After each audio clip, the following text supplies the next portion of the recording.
Hello friends TS टंक channel समस्त को स्वागत। तो आज क्लास रे डिस्कशन करा जिवो ओडिया ग्रामर संधि विषय रे। तो प्रथमे क्लास पूर्व समस्ते ही चैनल टी को लाइक कर दियंतु, चैनल टी को सब्सक्राइब कर दियंतु, जेमिति कि परवर्ती क्लास गुड़िकर अपडेट सर्वप्रथमे आपनक पाखरे पहुँचीबो। तो चलंतु डेरी नकरी क्लास को आरंभ करिबा। तो एबे आमे जानिबा संधि माने संधि काहाकू कहा जाए। संधि कहा जाए कि परस्पर सन्निहित बा संयुक्त पूर्वपदर शेष वर्ण सहित परपदर प्रथम वर्णर मिलन को संधि कहा जाए। माने परस्पर सन्निहित बा संयुक्त पूर्वपदर शेष वर्ण बा परपदर प्रथम वर्ण मिलन को संधि कहा जाए। जेमिति कि विद्यालय जेमिति विद्या युक्त आलय, चलचित्र जेमिति चलत युक्त चित्र, जेमिति निराडंबर जेमिति निहि युक्त आडंबर। ए सब कोन होछि, एहा होछि माने जेमिति कि पूर्व पदर शेष वर्ण ए जो दिया आ अछि एवं पर पदर प्रथम वर्ण जेमिति अ अछि एवं एही आ एवं आ मिसी कोन होछि एहा मध्ये आ होछि। माने पूर्व पदर प्रथम पदर जो अछि बा पूर्व पदर शेष वर्ण एवं पर पदर प्रथम वर्ण ए सब मिलन कोन होछि दिया होछि माने आ होछि। यहाँ मध्य गोटे संधि जेमिति कि चलत युक्त चित्र चलत एवं चित्र ए सब मिस कोन चलचित्र होछि, यहाँ मध्य गोटे संधि। तो आम जानिबा कि कोनोसी जो परस्पर सन्निहित बा संयुक्त पूर्वपदर शेष वर्ण सहित परपदर प्रथम वर्ण मिलन को संधि कहा जाए। एबे आमे आउ को जानिबा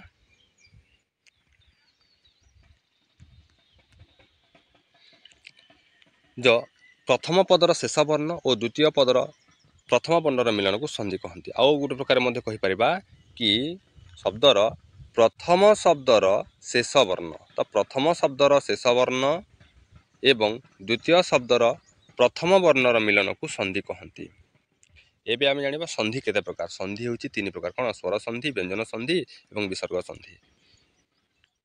एबे आमे कहिबा स्वर संधि विषय। कोन स्वर संधि काहाकू कहा जाए, जेमिति कि जो अछि परस्पर सन्निहित दुईटी स्वर वर्णर मिलन को स्वर संधि कहा जाए। आम यदि कहिबा परस्पर सहित सन्निहित माने लागिथिबा दुईटी स्वर वर्णर मिलन को स्वर संधि कहा जाए। तो परस्पर सन्निहित दुईटी स्वर वर्णर मिलन को स्वर संधि कहा जाए। जेमिति कि एठी अछि कोन एटा आ नुहे एटा हेउछि अ। जेमिति कि आमे कहिबा अ एवं अ मिसिले आ होइथाय, अ एवं अ मिसिले आ होइथाय। कारण संधि रे जो स्वर संधि रही आम प्रथम देखा। प्रथम जो आम रही अ युक्त अ समान आ माने अ एवं अ मिसिले आ होता है। जमीती शस युक्त अंक शसरे स माने अ अच्छी अ माने अ अच्छी, तो शसर जो अ एवं अ मिसी कौन अच्छी सा हो आकार मात्रा धारण कर कौन अच्छी शशांक। सेमती सार रे अ अच्छी अंशरे यहाँ मध्य अ अच्छी एवं अ एवं अ मिसिक सारांश माने आकार मात्रा ये धारण कर। तो कौन अ एवं अ मिसिले आ होता है संधि अनुसार। तो स्व युक्त अधीन स्वाधीन, सेमिति ग्राम युक्त अंचल ग्रामांचल। तो ये मरे अ अच्छी अ रे अ अच्छी माने अ एवं अ मिस कौन अच्छे ग्रामांचल माने मरे आकार लगी माने आ होइछि। तो एमती हिसाब रे अ एवं अ मिसिले आ होता है। एबे नेक्स्ट देखिबा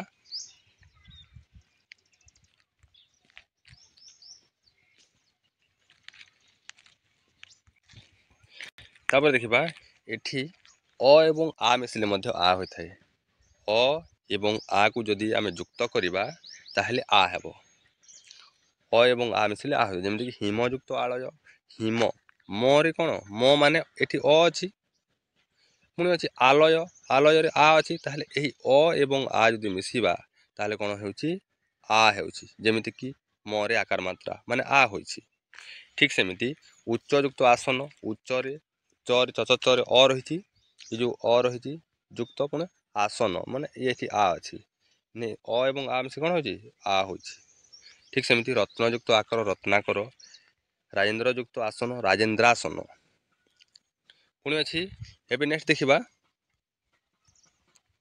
कि आ एवं अ मिसिले मध्य आ होता है।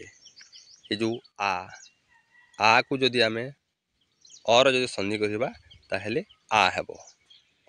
जेमिति कि आशा युक्त अतीत आशातीत आशा रे एटा कोन अछि ସା ମାନେ ଏଠି ଆକାର ମାତ୍ରା ଲାଗିଛି ମାନେ ଆ ଅଛି, ଏଥିରେ ଅ ଅଛି। ତ ଏହି ଆ ଏବଂ ଅ ମିଶି କ'ଣ ହେଉଛି ଏଠି ଆଶା। ସା ମାନେ ଆକାର ମାତ୍ରା ଏଠି ଲାଗିଛି ମାନେ ଆ ହୋଇଛି। ଠିକ୍ ସେମିତି ସୁଧାଯୁକ୍ତ ଅଂଶୁ ସୁଧାଂଶୁ ହେବ, ବିଦ୍ୟାଯୁକ୍ତ ଅଭିମାନ ବିଦ୍ୟାଭିମାନ ହେବ, ବିଦ୍ୟାଯୁକ୍ତ ଅଳଙ୍କାର ବିଦ୍ୟାଳଙ୍କାର ହେବ। ଏମିତି ହିସାବରେ ଏହା ସନ୍ଧି ହେବ ଏହିପରି। ତାପରେ ନେକ୍ସଟ ଦେଖିବା, ଏଇ ଯେଉଁ ରହିଛି ପୁଣି ଆ ଯୁକ୍ତ ଆ ସମାନ ଆ ହୋଇଥାଏ। ଯଦି ଆମେ ଆକୁ ଆ ସହିତ ଯୁକ୍ତ କରିବା ତାହେଲେ ଆ ହେବ। ଏହା ମଧ୍ୟ ଗୋଟେ ନିୟମ। ଆ ସହିତ ଆ ମିଶିଲେ ମଧ୍ୟ ଆ ହୋଇଥାଏ। ଯେମିତିକି ବିଦ୍ୟା ଯୁକ୍ତ ଆଳୟ ବିଦ୍ୟାଳୟ, ଯେମିତି ମହା ଯୁକ୍ତ ଆନନ୍ଦ ମହାନନ୍ଦ, ମହା ଯୁକ୍ତ ଆକାଶ ମହାକାଶ, ସୁଧା ଯୁକ୍ତ ଆକାର ସୁଧାକର। ତ ଏହିପରି ଭାବରେ ଏହାର ସନ୍ଧି ବିଚ୍ଛେଦ ହେବ।